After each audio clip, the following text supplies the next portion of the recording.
L clusters can be really tricky for some students to say. If we take a word like blow, I'm sure you can think of kids right now who will say bow, low, woe, or even bwo. That's because your student might have difficulties with the L sound and they could be gliding or just have difficulties lifting up their tongue, and or they might also exhibit that cluster reduction. So this is why we created the L cluster elicitation deck.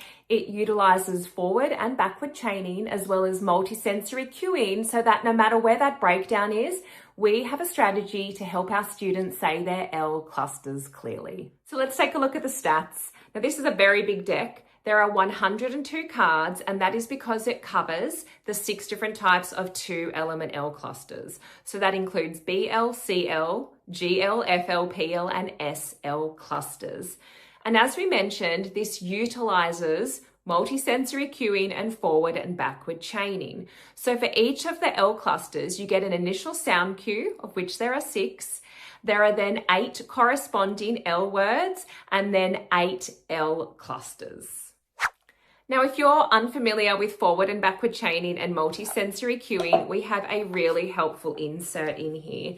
And what this does is it breaks down the teaching moment and it guides speech language pathologists on what to say, what the different cues are, and when you might use them. I'll show you here because the initial sound cues are so visual and they just break down these clusters so that they're easier for students to learn.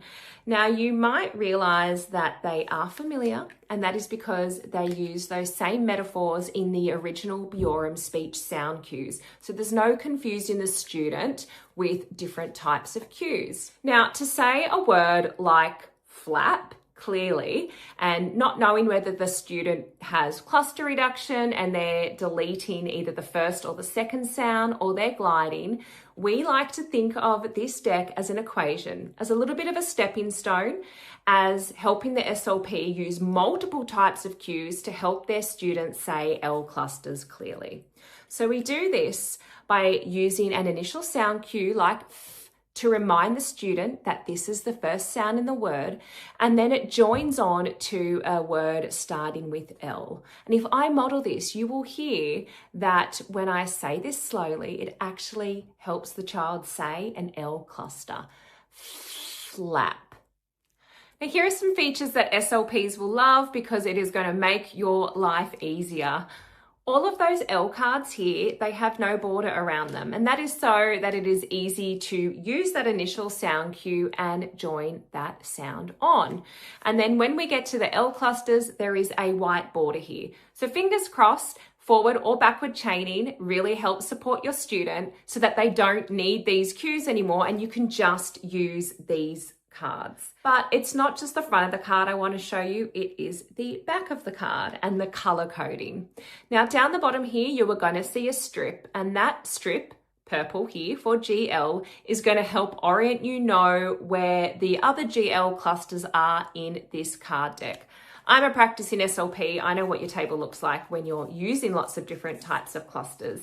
So you will see here that there are different strips here and they correspond to the different types of clusters. So you can pick out the ones that you need. We don't just color code the bottom strip though, we also color code the top. So if you look here and you can see that the target word here is slow, its matching pair, low, has that red background as well. So you can see here, you can always find the cues that you need to use forward and backwards chaining just by turning over this deck. So I hope that gives you a little bit more clarity on what is in this L cluster elicitation deck. Make sure you look at our other video on our favorite tips and tricks on how to use this deck with demos for forward and backwards chaining.